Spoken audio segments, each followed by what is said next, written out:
আমার চ্যালেঞ্জের দর্শক বন্ধুদের জন্য আমার আজকের রেসিপি পারফেক্ট একটা কেক। এই কেকটি আপনারা খুবই সহজভাবে তৈরি করতে পারবেন, সেই সাথে ডেকোরেশনটাও করতে পারবেন। কিভাবে আমি কেকটা বানালাম, কিভাবে ডেকোরেশন করলাম, সব থাকছে আজকের রেসিপিতে। এইরকম কেক বানিয়ে আপনারা বিজনেস স্টার্ট করতে পারবেন, আপনার পরিবারের মন জয় করতে পারবেন খুবই সহজভাবে, বা জন্মদিনে এইরকম কেক অনায়াসে তৈরি করতে পারবেন খুবই সহজভাবে। তাহলে চলুন মূল রেসিপিতে চলে যাই। তো এখানে একটা চালনির মধ্যে নিয়ে নিলাম 1 কাপ প্লাস হাফ কাপ পরিমাণে ময়দা। কেক তৈরি করার ক্ষেত্রে অবশ্যই ময়দা ব্যবহার করতে হবে। দিয়ে দিচ্ছি 3 টেবিল চামচ কর্নফ্লাওয়ার, অবশ্যই কর্নফ্লাওয়ারটা ব্যবহার করার চেষ্টা করবেন। এখানে দিয়ে দিচ্ছি 1 চামচ প্লাস আধা চামচ পরিমাণে বেকিং পাউডার। এখানে দিয়ে দিচ্ছি 3 টেবিল চামচ পরিমাণে গুঁড়ো দুধ। অবশ্যই গুঁড়ো দুধটা ব্যবহার করবেন, আজকে কোনো বেকিং সোডা আমি ব্যবহার করছি না। চাইলে আপনারা 1 চা চামচ মতো বেকিং সোডা ব্যবহার করতে পারেন। তো সমস্ত উপকরণকে খুব ভালো মতো একটু মিলিয়ে নিচ্ছি। শুকনো উপকরণটাকে মিলিয়ে নেওয়ার পর খুব ভালো মতো চেলে আবারও শুকনো উপকরণটাকে খুব ভালো মতো মিলিয়ে নিচ্ছি।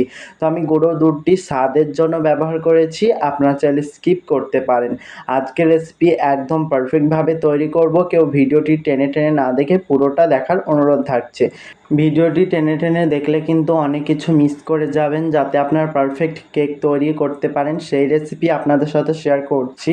রেসিপিটি কিন্তু কোনোভাবেই ফেক রেসিপি নয়, আমি যেভাবে কেক তৈরি করি ঠিক সেই রেসিপিটা আপনাদের সাথে শেয়ার করছি। তো এখানে আমি 6টি রুম টেম্পারেচারে থাকা ডিম ব্যবহার করছি।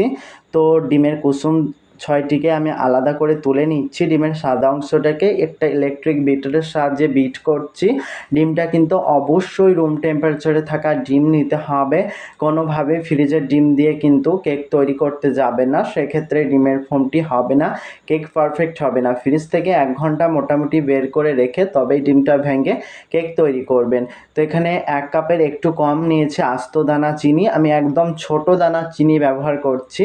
তো আপনাদের কাছে যদি ছোট দানার চিনিটা না থাকে তাহলে আপনারা চিনিটা ব্লেন্ড করে নেবেন, সেক্ষেত্রে অনেক বেশি ভালো হবে, কেক পারফেক্ট হওয়ার চান্স একবারেই ভালো হবে। তো এখানে মোটা দানার চিনি ব্যবহার করলে দেখা যায় চিনিটা গলে যায় না, তার আগে কিন্তু ডিমের ফোমটি হয়ে যায়। তো ডিমের ফোমটি একটু বিট করে নেওয়ার পর দেখবেন চিনিটা খুব ভালো মতো গলে যাবে, এবং ডিমের ফোমটি দিয়ে একটা সংখ্যা কেড়ে নেবেন। সংখ্যাটা যদি সাথে সাথে মিলিয়ে না যায় তো বুঝে নিতে হবে ডিমের ফোমটি পারফেক্ট। এবং বিটের মিডিয়াম স্পিডে বিট করছি, চাইলে আপনারা হ্যান্ড উইক্স দিয়েও বিট করতে পারেন। ডিমের কুসুম 6টা দিয়েছি 1 টেবিল চামচ মতো ভ্যানিলা এসেন্স। আপনারা যে ফ্লেভারের কেক তৈরি করবেন এখানে সেই ফ্লেভারটা ব্যবহার করতে পারেন, সমস্যা নেই। তো বিটারের মিডিয়াম স্পিডে সমস্ত উপকরণগুলোকে খুব ভালো মতো মিলিয়ে নেওয়ার পর তো এবার হচ্ছে শুকনো উপকরণটাকে আবার চালনির মধ্যে দিয়ে দিলাম। প্রথমে হাফ শুকনো উপকরণ চেলে দিয়ে দিচ্ছি এখানে 1/4 কাপ পরিমাণে রুম টেম্পারেচারে থাকা গরুর দুধ নিয়েছি, এখানে হাফ দিয়ে দিলাম। তো হ্যান্ড মিক্সের সাহায্যে এক পাশ থেকে ঘুরিয়ে ঘুরিয়ে খুব ভালো মতো মিক্স করতে থাকছি যতক্ষণ না মিক্সটা পারফেক্টভাবে হয়। তো অবশ্যই আপনাদেরকে খেয়াল রাখতে হবে এক পাশ দিয়ে ঘুরিয়ে ঘুরিয়ে মিক্সটা করে নিতে হবে, কোনোভাবেই কিন্তু তাড়াহুড়ো করলে চলবে না, এলোপাথারি মিক্স কোনোভাবেই করা যাবে না। যেহেতু এটা ডিমের ফোম, একটু তাড়াহুড়ো করে মিক্স করলেই কিন্তু ডিমের ফোমটি বসে যাবে, কেক পারফেক্ট হওয়ার চান্স অনেক কমে যাবে। এক পাশ দিয়ে ঘুরিয়ে ঘুরিয়ে একটু সময় নিয়ে মিক্স করবেন, অল্প সময়ের মধ্যেই মিক্স হয়ে যাবে। তো দ্বিতীয় ধাপে সম্পূর্ণ শুকনো উপকরণ চেলে দিলাম, অবশিষ্ট দুধটাও দিয়ে দিলাম। মোট আমি 1/4 কাপ পরিমাণে দুধ ব্যবহার করেছি, অবশ্যই দুধটা রুম টেম্পারেচারে হতে হবে। তো আবারও সেম পদ্ধতি অবলম্বন করে খুবই আলতোভাবে মিক্সটা করে নিলাম। মিক্স করে নেওয়া ডান, আমি হ্যান্ড উইক্সটাকে তুলে নিচ্ছি, আপনাদেরকে ব্যাটারের ঘনত্বটা দেখিয়ে দিচ্ছি। তো স্প্যাচুলার সাহায্যে একটু নেড়ে নেবেন যাতে ব্যাটারটি খুব ভালো মতো মিক্স হয়নি চেকটা হয়ে যাবে। তো খুব ভালো মতো একটু নেড়ে নেওয়ার পর এইরকম থিকনেসের একটা ব্যাটার তৈরি করে নিতে হবে। তো আমি এখানে 1.5 পাউন্ডের একটা মোল্ডে নিয়েছি, মোল্ডের নিচে খুব সামান্য পরিমাণে সাদা তেল, একটা লেখার কাগজ আমি বিছিয়ে দিয়েছি। তো এখানে 3টে ডিমের মতো ব্যাটার আমি দিয়ে দিচ্ছি 1.5 পাউন্ড মোল্ডের মধ্যে। আর এখানে 1 পাউন্ডের একটা মোল্ড দেখতে পাচ্ছেন, এটা 2টো ডিমের মতো ব্যাটার দিয়েছি। আর হাফ পাউন্ড মোল্ডের মধ্যে একটা ডিমের মতো ব্যাটার দিয়েছি। তো ব্যাটারগুলো আমি মেপে দিইনি, আন্দাজ করে দিয়েছি।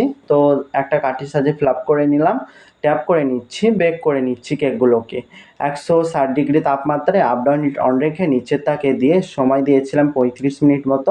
কেকগুলো আমার হয়ে গেছে। তো আপনারা গ্যাসের চুলায়ও বেক করতে পারেন, সমস্যা নেই।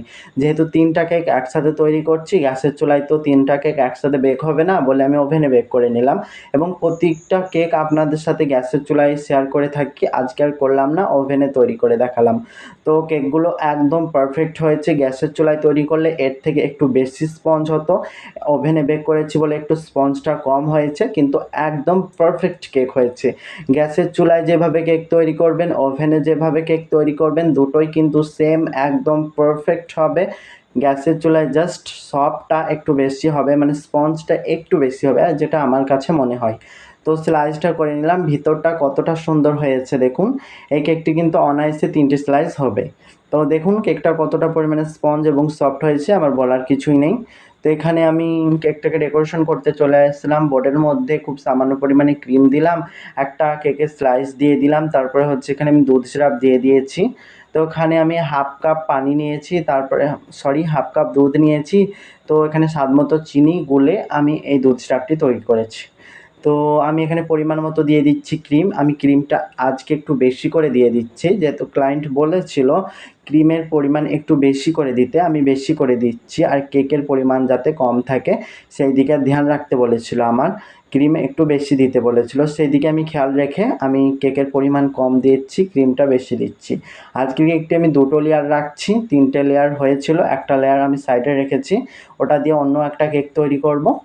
তো আমি এখানে আবারও একটা লেয়ার দিয়ে সুগার সিরাপ খুব ভালো মতো দেওয়ার পর একটা নজলের সাহায্যে পুরো কেকটাকে আমি ক্রিম দিয়ে কভার করে নিচ্ছি। আপনারা চাইলে পাইপিং ব্যাগের মুখটাকে চিকন করে কেটেও পুরো কেকটাকে কভার করে নিতে পারেন। ধারগুলো প্যালেট নাইফের সাহায্যে সমান করে নিচ্ছি।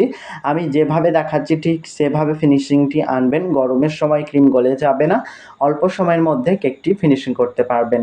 খুবই সহজভাবে আমি রেসিপিগুলো দেখানোর চেষ্টা করি যাতে আপনারা কিছু শিখতে পারেন। আর আমার চ্যালেঞ্জে কোনো ফেক রেসিপি পাবেন না। আমি যেভাবে কেক তৈরি করি, আমার কেকটা যেমন হয় ঠিক সেই কেকটা আপনাদের সাথে শেয়ার করে থাকি। তো আমি ক্রিম দিচ্ছি এবং প্যালেট নাইফের সাহায্যে ক্রিমটাকে সমান করে থাকছি। দেখতে পাচ্ছেন আমি একটু বেশি ক্রিম ব্যবহার করছি, অত ক্রিম আমি ব্যবহার করি না অন্যান্য কেক ডেকোরেশন করার ক্ষেত্রে। এখানে আমি আকাশি কালারের একটু কালার নিয়েছি। তো কালারটাকে প্রথমে আমি নাইফের সাহায্যে ধারগুলোতে দিলাম, তারপরে হচ্ছে টপ ওপরটাতেও আমি দিয়ে দিচ্ছি, প্যালেট নাইফের সাহায্যে ছড়িয়ে গোটা সমান করে নিচ্ছি। ফিনিশিংটা কিভাবে দিচ্ছি একটু স্কিনের উপরে লক্ষ্য রাখবেন, তাহলে আপনারা বুঝতে পারবেন আমি কিভাবে কেকটিকে ফিনিশিং আনি। তো কেক ফিনিশিং এনে আমি বলে বোঝানোর মতো কিছুই নেই, এগুলো একটু স্ক্রিনের উপরে লক্ষ্য রাখতে হবে, একটুকু আপনাদেরকে দেখতে হবে, কিছু কেক বানিয়ে প্র্যাকটিস করতে হবে, তবে আপনারা পারফেক্টভাবে তৈরি করতে পারবেন, মানে কেকটা ফিনিশিং আনতে পারবেন। তো আমার মোটামুটি ফিনিশিং চলে এসছে, ওপরটাকে একটু সমান করে নিচ্ছি। তো যেটা আপনারা দেখতে পাচ্ছেন, যতবার আমি সমান করছি ওপরটাকে প্যালেট নাইফ চালাচ্ছি, প্যালেট নাইফটাকে ক্লিন করে নিচ্ছি। তো আমার ডান।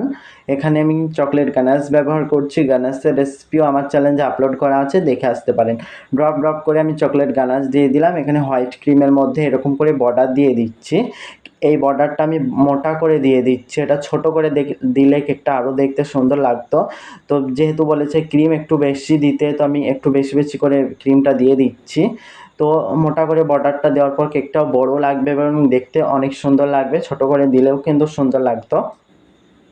তো এখানে আমি 3টি কালার কম্বিনেশনে একটা ক্রিম তৈরি করেছি, রেড, পার্পল আর হচ্ছে হলুদ।